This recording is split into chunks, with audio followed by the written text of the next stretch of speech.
মা বলুন। বলুন কি?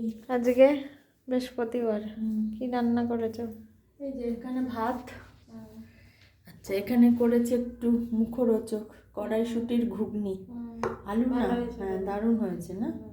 আচ্ছা, এখানে করেছি পেঁপে ভাতে, একটা কাঁচা লঙ্কা, এখানে ডাল শুকনো কালকের। আচ্ছা, এখানে হচ্ছে রুই মাছ আর একটু কই মাছ ছিল, এটা দিয়ে জিরে বাটা দিয়ে ধনে পাতা দিয়ে ঝাল করেছে, একদম মাখা। আচ্ছা, এখানে ফুলকপি আলু করেছি, একটু ঝোল ঝোল করেই করেছি, ঝাল কম দিয়ে। আর এখানে করেছি চিংড়ি মাছ দিয়ে পালং শাক।